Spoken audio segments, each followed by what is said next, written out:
제가 준비한 3위입니다. 윤상현, 한동훈, 나경원, 원희룡 악수경쟁 시작됐다 이 얘기입니다. 제가 지난주부터 수차례 말씀드립니다만 여기서 이기면 진짜 승자가 되는 미니 대선 성격 국민의힘 전당대회. 일요일은 어제 같은 장소에서 1시간 간격으로 당권 도전 출사표를 던진 나경원, 원희룡, 한동훈 그리고 윤상현 의원까지 포함해서 오늘 4명의 후보가 하루 만에 광폭 행보에 나섰습니다. 오늘과 내일 공식 후보 등록이지만 이미 선거전은 본격적으로 시작된 것 같은데요. 제가 먼저 한눈에 오늘 후보들의 행보들을 만나봤습니다. 오 시장을 만난 나경원, 인요한 의원에게 영입 제안을 한 원희룡, 그리고 오늘 가장 많은 행보를 소화하는 것 같은 한동훈 전 위원장 얘기 먼저 여기 3명 얘기를 좀 집중해봤는데요. 자, 그러면 가장 주목받는 사람 바로 한동훈 전 위원장부터 오늘 행보를 짚어보겠습니다. 여기 보면 국민의힘 여의도 당사 환경미화원들과 점심 식사를 함께 했는데요. 여기에 뭐 당사 경비시설, 청소 직원들도 다 포함이 돼 있었습니다. 사실 한동훈 전 위원장이 어제 당대표 출사표에서요. 국회의원뿐 아니라 108명의 국회의원뿐 아니라 원외 당협위원장, 원외 주자 그리고 국민의힘 당 구성원 모두를 챙기겠다고 강조했었습니다. 어려운 선거에서 처절하게 분투하면서 값진 경험을 쌓은 163명의 걸출한 원외 당협위원장들이 있습니다. 탄탄한 실력의 지방자치위원들이 있고 뛰어난 역량의 보좌진들이 있고 당의 기둥인 당뇨들이 있습니다. 우리 국민의힘의 정치의 저변을 끊임없이 확대해야 합니다. 지금처럼 선거 때만 반짝 저변 확대를 시도해서는 선거에서 이길 수 없습니다. 제가 앞장서서 바꾸겠습니다. 문제를 해결하고 승리의 기반을 다시 만들 기회를 저에게 주십시오. 어제 당대표 출사표 한 28분인가요? 한동훈 위원장이 가장 긴 시간을 들여서 여러 가지 얘기들을 좀 했었는데요. 먼저 이현정 의원. 네. 한 전 위원장이 오늘 출사표를 던진 다음 날 국민의힘 미화원 분들, 경비원들과 점심 식사를 함께 했습니다. 어떤 첫 번째 정치 행보라고 보세요? 일단 어제 3명의 후보가 다 출사표를 던졌고 오늘 첫 행보를 시작한 것 같습니다. 나름대로 본인들이 앞으로 한 달간 진행될 이 경선에서 어떤 것에 초점을 맞출까, 또 어떤 이슈를 이제 내세울까 이런 것들이 오늘 행보에서 보여지는 것 같은데요.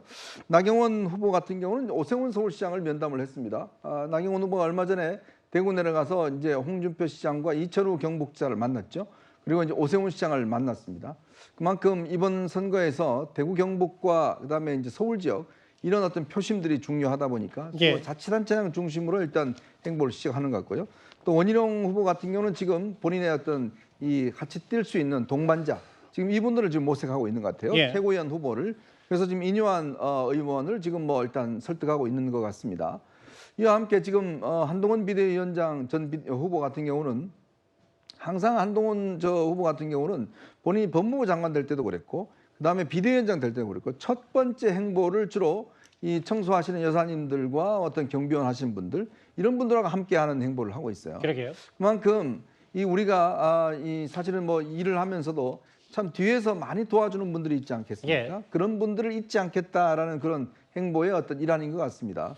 예전 법무부 장관 때도 이제 청사 관리하시는 분들과 함께 했고 예. 이번에 같은 경우도 이제 비대위원장 때도 이제 이분들과 함께하면서 당시에 겨울이니까 파카 같은 걸 선물했고 이번에 이제 당의 대표 경선 후보로 나서면서도 당에 있어 수고하시는 분들과 함께했다는 것은 그만큼 어떤 뒤에서 도와주시는 분들 이런 분들과 함께 뛰겠다라는 그런 의지가 아닌가 싶습니다. 여기 보면은 화면에 5달 만이잖아요. 비대위원장 시절에도 점심 식사를 함께 했는데 당시 이제 방한 용품을 선물했던 한동훈 전 위원장인데 오늘은 뭐 비슷한 인사들과 함께 사람들과 점심 식사를 하면서 뭐 좀 당의 구성원들, 국회의원뿐만 아니라 다 같이 한번 챙기겠다 이런 의지도 출사표 다음 날 좀 일으킵니다. 오랜만입니다, 구자랑 변호사님. 네. 그 미소의 의미가 좀 궁금한데 오랜만에 나오셔서 첫 질문을 이걸 드려야 될 것 같은데 일단 어제 한동훈 전 위원장 얘기 중에 지금 108명의 국회의원들, 국민의힘 소속의 국회의원들이 있지만 원외 인사들 혹은 당선되지 않더라도 당 구성원과 함께 국민의힘을 좀 이끌겠다 이런 포부 또 한 명의 원외 인사로서 이걸 어떻게 받아들이세요?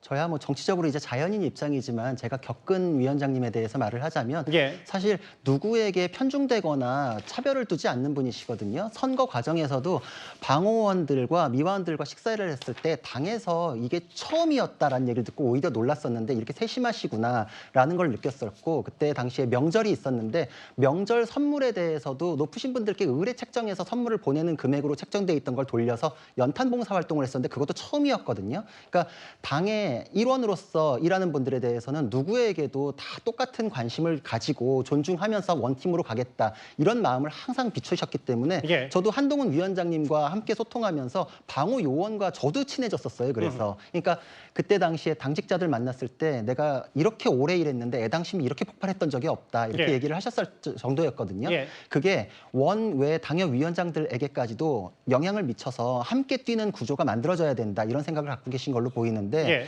지금 이런 정도의 숫자 가지고서 계속 근근히 꾸려가는 것으로서는 미래를 뭐 장담할 수 없고 국민들의 마음을 얻기 위해서는 원외 당협위원장들이 전폭적인 지지 아래 자신의 뜻을 펼치고 다시 원내로 들어와서 예. 다수 정당이 되는 구조를 만들어야 된다 이런 생각을 갖고 계세요. 그렇기 때문에 예. 어제 출마 선언문에서도 우리도 헬무트 콜이나 뭐 이런 마크롱 같은 사람이 등장하게끔 하는 구조가 만들어져야 된다. 독일과 프랑스처럼. 그렇죠. 그러니까 지금 정치 신인들, 청년들이 계속해서 정치를 하면서 국민의힘에서 다시 원내까지 들어와서 예. 중요한 역할을 할 수 있는 구조적인 것을 만들어야 된다라는 생각이 이런 가벼운 행보부터 다 드러나는 것이 아닌가 이렇게 생각이 됩니다. 그러니까 구 변호사 말씀은 뭐 이게 당직자들 챙기는 것뿐만 아니라 지금 본인이 국회의원이 아닌 원외 대표를 하겠다고 하는 거면 지금 거의 190석에 가까운 거대 야당을 상대하려면 108명의 훌륭한 사람이 있지만 원외에서 뭐 당직자뿐만 아니라 당협위원장들 혹은 보수 인사들까지 힘을 합쳐야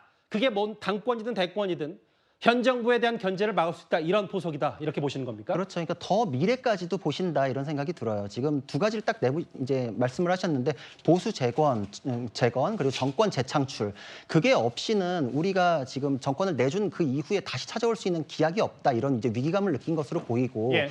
그리고 이런 것들이 원외 인사들에 대해서 홀대하면 과연 가능하겠는가. 지금 원외 당협위원장들도 제가 많이 만났을 때 그런 얘기들을 하세요. 예. 4년 열심히 뛰어봤자 나중에 다시 찬밥 신세 돼가지고 공천 못 받거나 이렇게 됐을 때를 예. 생각 안 할 수가 없다. 그러니까 내가 갈아 넣어가지고 나를 투자할 수 있는 환경이 되어 있는지에 대한 의구심, 불안감이 항상 있거든요. 예. 그렇지 않다. 당에서는 당신들을 원하고 지금 이제 영입했던 신인들도 앞으로 쭉 당이 뒷받침해서 함께 갈 수 있다. 그 함께 간다라는 것을 지금 강하게 내비치는 것으로 보이고 저는 사실 겪으면서 한동훈 위원장님이 지금 얘기하는 게 되게 마음이 절절하게 되게 진짜라는 걸 느껴요. 예. 여러 가지로 선거 과정에서도 제가 제안을 했던 것도 있었거든요. 예. 사실 원내로 들어가는 게 굉장히 원외랑 원내는 엄청나게 알겠습니다. 다르잖아요. 예. 그 선거 과정에서 여러 어려움이 있을 때 제가 그 불출마 선언을 이미 하셨지만 예. 원내로 들어가시는 게 좋겠습니다라는 말씀을 드렸었어요. 사실은. 상황이 많이 변했고 저는 이런 상황이 됐다면 위원장님께서 선거와 본인을 아예 그냥 결부를 시키는 게 낫지 않나. 예. 그리고 원외 인사가 됐을 때 어느 정도 공격이 있을 거란 생각도 했어요. 뭐 이 정도까지 심하게 할 줄은 몰랐지만 그래서 제가 위원장님에 대해서 이건 이제 가족한테도 얘기한 적이 없는 얘기인데 예. 그럼 뉴스탑10한테 처음 말씀하시는 거예요? 예. 근데 그 진정성에 대해서 얘기를 하기 위해서예요. 그러니까 그 상황이 많이 바뀌었습니다. 예. 원내로 들어가시는 거, 비례대표나 이런 것들에 대해서도 고려하시는 게 어떻겠습니까? 이랬거든요. 예. 근데 바로 아니다. 자기가 더 열심히 잘하겠다라는 것을 들었어요. 거기서 그냥 그 얘기는 이제 종결이 됐는데 예. 그 이후에 그 4월 이후의 인생은 생각하지 않는다. 내 인생 꼬일 것 같지 않냐. 난 서서 죽겠다는 각오로 뛰고 있다라는 예. 말이 물론 유권자들도 어느 정도 절절하게 와닿았겠지만 저는 저거 진짠데 예. 본인에 대한 방탄 하나도 준비 안 하고 하는데 누구는 사법적인 리스크 때문에 억지로 방탄을 차는 국회의원 배치를 하려고 예. 하는데 본인은 그것도 쉬운 기회도 다 마다하면서 저렇게 뛰는데라는 네. 것 때문에 저는 어제 이 그 출마 선언문도 네. 그게 더 음미해 볼 부분이 있고 더 진정성 있게 생각해 볼 부분들이 더 있다고 생각을 합니다. 구 변호사께서 저희 뉴스탑에 반년 만에 출연하셔서 하고 싶은 말이 참 많으셨던 것 같은데 잘 들었고요. 뭐 이후에도 또 추가로 있으니까 그때 또 제가 추가 질문을 많이 드릴 거예요. 그 어제 순서대로 나경원, 한동훈, 원희룡 이 세 사람의 출사표는 지지자들의 지지세를 경쟁하는 것도 뭐 나름 볼거리를 제공했습니다. 특히 한동훈 전 위원장 중심으로 현장에 많은 지지자들이 몰렸는데 화면 한번 만나보겠습니다.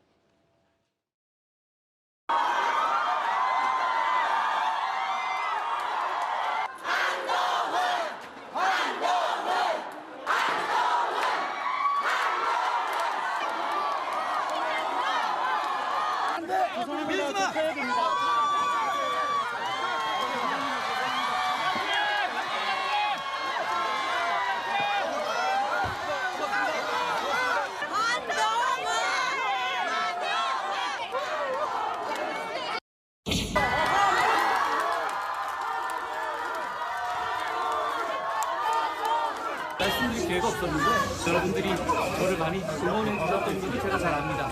그런데 저는 이제는 저의 응원의 대상이기도 하지만 감시와 이 비판의 대상이기도 합니다. 여러분께 그걸 기대하고요. 제가 그 마음 잊지 않고 올바르게 나라 위한 정치하겠습니다. 우리가 지켜줍니다. 화이팅!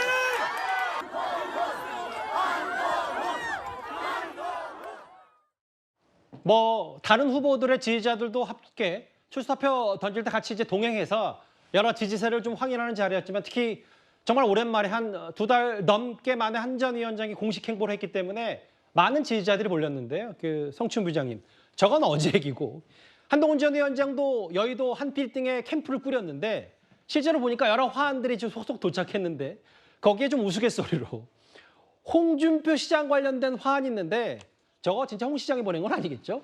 이게 아닌 걸로 알고 있고요. 지지자께서 보낸 걸로 알고 있습니다. 예. 저런 화환이 사실 한동훈 전 위원장이 비대위원장을 사퇴한 이후에 국회 앞에 그 지지자들의 화환이 쫙 깔렸던 적이 있었거든요. 그때도 홍준표 시장의 이름으로 화환이 깔렸던 적이 있습니다. 그렇기 때문에 확인된 바로는 홍준표 시장이 직접 보낸 건 아닌 걸로 보여지고요. 글쎄요, 일종의 명의 도용으로 볼 수도 있지만 내용상 무슨 인신 공격이나 아니면 좀 상대방 깎아내리는 비하의 내용이 담긴 게 아니라면은 전당대회라는 것이 그 정당의 축제 아니겠습니까? 지지자들도 함께 참여하고 즐길 수 있는 문화라면은 홍준표 시장께서도 이렇게 뉴스톱10의 첫 곡지에 본인의 이름이 거론되는 거에 즐거워하시지 않을까? 물론 4월 17일 그때 제가 말씀드린 국회 앞에 깔린 그 화환에는 내가 질투나서 그랬다 이런 멘트가 달렸다고 하는데 예. 홍준표 시장께서 너그러이 넘어가시지 않을까 생각합니다. 저건 진짜 대구에서 홍 시장이 보낸 화환은 아닐 테고 다만 여러 가지 얘기들이 지금 할 정도로 지지자들의 그 여러 모임, 한동훈 전 위원장을 둘러싼 얘기들 어제 나경원, 원희룡 두 사람도 여러 지지자들과 함께 이제 국회로 동행한 바가 있었거든요. 그러면 오늘 일정으로 한번 다시 가보겠습니다. 국민의힘의 당권 도전에 나선 후보들 오늘 아침에 열린 초선 의원 공부 모임에 참석을 해서 축사를 했는데요. 화면을 좀 만나보겠습니다. 보시다시피 공식석상에 오랜만에 한동훈 전 위원장이 국회 소통을 말고 등장을 했기 때문에 저렇게 나경원, 원희룡, 윤상현 세 명의 후보와 함께 인사를 했는데 한동훈 전 위원장이 가장 늦게 왔어요. 그래서 차례로 인사하는 모습. 카메라 플래시 터지고요. 지금 4명의 후보들은 국민의힘의 의원들이 어디를 가는지 동선 파악해서 그 모임 자리면 무조건 다 가야 되겠죠. 실제로 오늘 초선 모임에서 한동훈 전 위원장이 어떤 축사를 했는지부터 한번 듣고 와서 관련 얘기를 좀 나눠보도록 하겠습니다.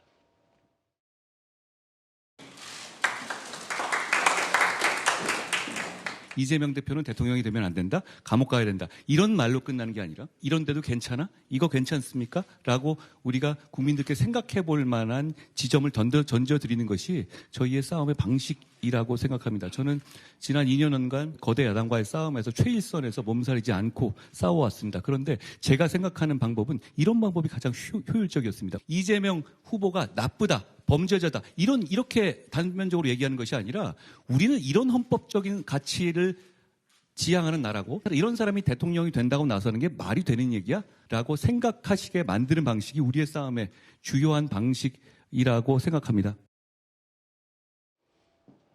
다른 후보들 초선 모임에 가서 했던 목소리 들어볼 텐데요. 이현정 의원님. 네. 본인이 자명 중에 꺼냈던 바로 헌법 84조 논란에 대해서 이재명 대통령이 되면 안 된다. 이런 데도 괜찮아 하고 국민들께 생각해 볼 만한 지점을 드리는 게 저희의 싸움의 방식이다. 좀 더 본인의 생각을 구체적으로 오늘 공개석상에서 얘기한 한동훈 전 위원장이네요. 그렇죠. 뭐냐면 이제 그동안 여당에서는 이제 이 이재명 대표를 공격하면서 뭐 전과 사범이다, 뭐 이런 재판을 많이 받고 있다, 그렇기 때문에 안 된다, 뭐 이런 식의 이제 어떤 공격만 해왔지 않습니까? 근데 이제 한동훈 위원장이 처음으로 본인이 이제 집거 중일 때 제기한 문제가 헌법 84조였습니다. 그건 뭐냐면 피고인 대통령은 어떤 재판을 대통령이 되더라도 계속 재판이 진행된다라는 헌법적 해석을 본인이 한 바 있습니다. 그러니까 그런 논쟁들이죠. 뭐냐면 단순히 어떤 상대방에 대한 공격으로만 끝난다 그러면 그거는 뭐 사실은 크게 상대방이 상처를 입진 않을 겁니다. 근데 문제는 그렇다면 우리는 무엇을 할 것인가? 즉 국민의힘은 그럼 뭘 국민들에게 보여줄 것인가?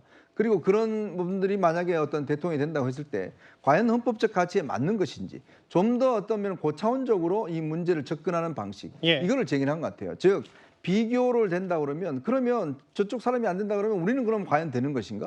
우리는 그럼 과연 저게 비교 우위가 있는 것인가? 이런 문제를 끊임없이 어떤 이야기하고 고민해야 된다는 거죠. 무조건 저쪽만 공격한다고 모든 게 다 해결되는 그런 거는 아니란 거거든요. 그럼 나는 얼마만큼 유능한가? 얼마만큼 저 사람보다 잘할 수 있는가? 이런 부분에 대해서 끊임없이 어떤 면에서 자기 스스로를 돌아보고 그걸 국민들에게 이야기하는 과정들이 필요하다. 뭐 이런 의미가 아닌가 싶습니다. 이게 사실 본인은 초선 모임에 가서 뭐 이재명 대표 관련 얘기도 좀 했지만 지난 2년간 뭐 1대 170으로 싸웠다라는 취지의 얘기, 이게 단순히 내가 당대표와 가는 과정, 뭐 전투력 이런 부분이 아니라 한번 이재명 대표에 대한 피고인 대통령은 괜찮아라는 논점은 한번 제기할 필요가 있다는 얘기였고, 오늘 한동훈 전 위원장 중심으로 한번 다른 후보들 일정을 살펴보면 다음 화면을 볼까요?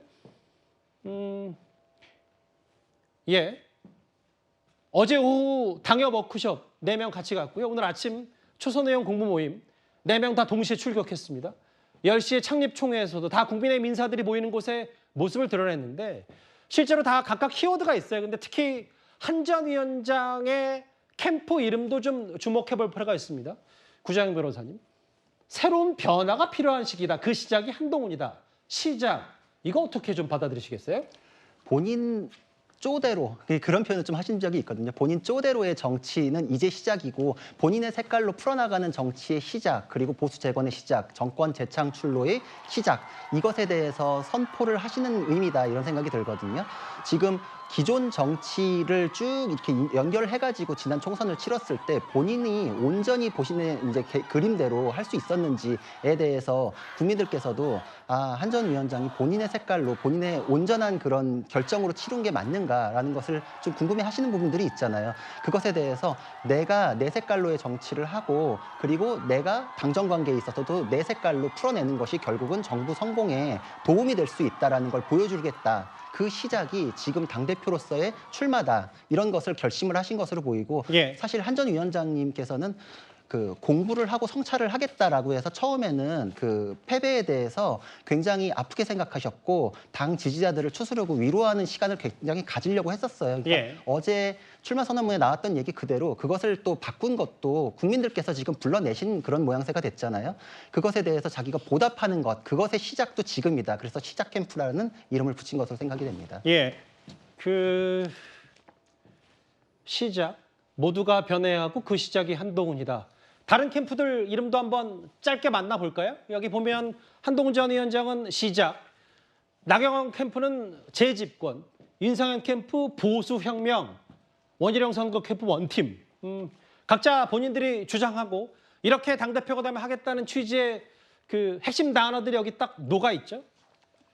시작이 한동훈 전 위원장이기 때문에 원팀이 원희룡 전 장관, 본인의 성도 같이 딴 것 같은데 오늘 원희룡 전 장관이 본인의 당대표 출사표와 관련된 의미심장 얘기했습니다. 한번 들어보겠습니다.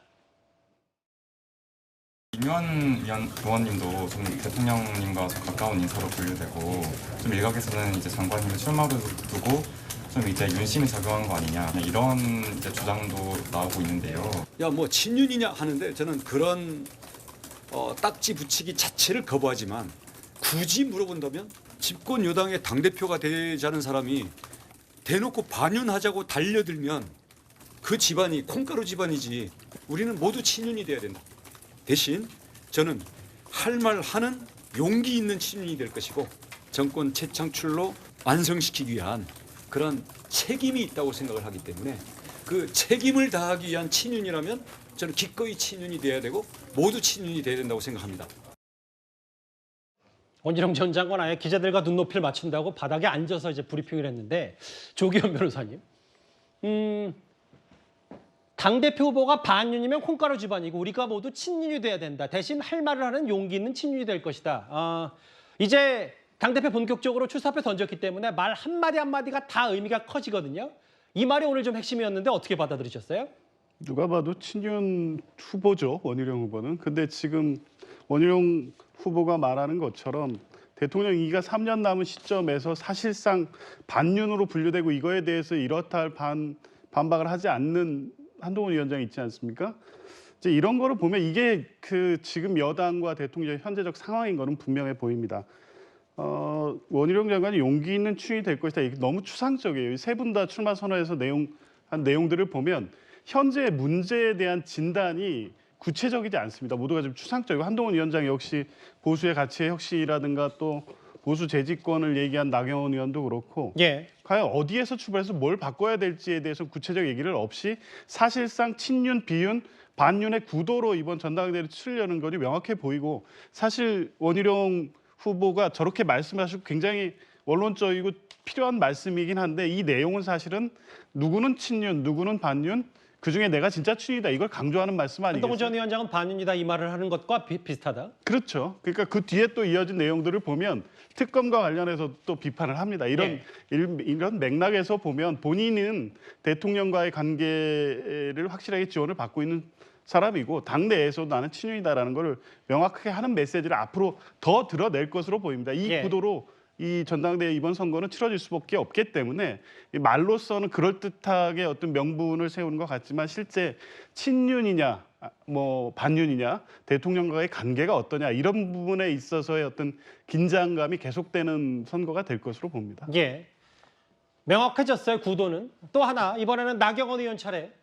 저희가 지난주 금요일 뉴스탑10에서 속보로 만나봤다시피 대구로 가서 홍준표 시장 면담했던 나경원 의원인데 오늘은 이어서 오세훈 시장까지 만났습니다. 당에서 당을 지킨 사람들이 당대표가 되는 게 맞습니다. 당을 지키지 않은 사람이 선출직으로 들어오는 거는 그건 옳지도 않고 맞지도 않습니다. 당을 안 지켰다는 것이 어떤 식으로 해석이 될 수 있을까요? 안에서 막 열분을 토하셨다고 화를 내신 게 아니라 그냥 이런저런 지금 당관 대한민국 걱정을 많이 나눴고요. 한동훈 전 위원장을 아무래도 조금 뭐 겨냥하시는 부분도 없지 않을 것 같은데 그 외 후보님들에 대한 어떤 좀 이 정도까지만 말씀하시죠. 서울시장이신 오세훈 시장과 함께 서울의 민심에 대해서 이야기했습니다. 결국 지금 뭐 우리 당의 미래 걱정 많이 했다는 말씀드립니다. 시장님 어떤 얘기를 해주세요? 서울시장께서도 똑같은 걱정을 하셨고요. 당이 좀 더 민심에 가까운 정당으로 가야 되지 않겠느냐에 대해서는 의견 일치를 받습니다. 나경원 의원이 오세훈 시장을 만났다. 그 메시지는 좀 원론적으로 보이긴 하는데 성춘 부의장님 어제 나경원 의원이 뭐라 그랬냐면 자기는 대권 도전 안 하겠다. 당권에 집중하겠다는 취지의 얘기를 한 게 그러면 홍준표, 오세훈, 뭐 많게는 원희룡, 한동훈 이런 킹메이커 본인들 그런 대권주자를 띄우면서 킹메이커 역할을 하겠다는 건데 그래서 당권은 내가 잡아야 된다. 이 메시지에 대한 평가 개인적으로 어떻게 하시겠어요? 뭐 지금 4명의 후보 중에서 차별화를 한동훈 후보와 할 수 있는 것이 아무래도 대권 불출마가 있기 때문에 그것을 부각시킨 것은 뭐 전 전략적으로 좋은 거라고 봅니다. 뭐 적의 적은 뭐 나의 편 이렇게 볼 수도 있기 때문에 근데 굳이 한동훈 후보에 대해서 비판적인 인사들을 찾아다니고 있다는 느낌보다는 아무래도 중량감 있는 인사들을 먼저 만나야 되는 것이 당권에 도전하는 사람으로서는 뭐 순리라고 볼 수 있고 근데 그런 중량감 있는 인사들이 대부분 한동훈 후보와 함께 뭔가 대권 경쟁 구도에 후보에 있는 사람들이기 때문에 평소에 한동훈 후보에 대해서 비판적인 언사를 해온 분들이 많기 때문에 공교롭게 그렇게 보이는 것도 있는 것 같습니다. 예. 그래서 아마 한동훈 후보에게도 출마 선언을 했을 때 그래서 대권 출마 어떻게 되는 거냐라는 질문들이 쏟아지지 않았습니까? 예. 근데 그때 공교롭게 또 한동훈 후보가 나경원 의원을 예를 들면서 이야기했어요. 나경원 의원도 그 2년 뒤에 혹시나 지지율이 높아지면 당대표 관두고 대선 출마해야 되는 것이 순리다라고 이야기를 했거든요. 예. 저는 사실상 그때는 주어를 나경원 의원으로 했지만 본인을 얘기한 거로 봤습니다. 당연히 본인은 이제 본인이 그 당시에 2년 뒤에 지지율이 좋다면 당권을 내려놓고 대권 출마를 하겠다는 걸 보여줬기 때문에 예. 아마도 지금 뭐 원희룡 후보나 이런 윤상현 의원 원희룡 후보는 제가 생각에는 아마 대권의 꿈이 있는 분이기 때문에 나경원 의원이 계속해서 이 대선 불출마 그래서 당권을 도전하면서 다른 대선 후보들에게 본인이 손을 내미는 이런 역할, 이런 전략들은 계속 추구해 나갈 거라고 보여집니다. 어쨌든 관전자 입장에서는 굉장히 흥미롭습니다. 출사표 던진 다음 날 각기 3인 3색, 4인 4색의 행보들을 보인 이제 국민의힘 당권 주자들인데요. 나경원 의원 오세훈 시장을 만났고 그 본인의 대권 불출마 관련 얘기까지 한번 일맥상통하는지 하나하나 만나봤습니다. 다음 주에 저희가 준비한 그럼 1위로 가보겠습니다.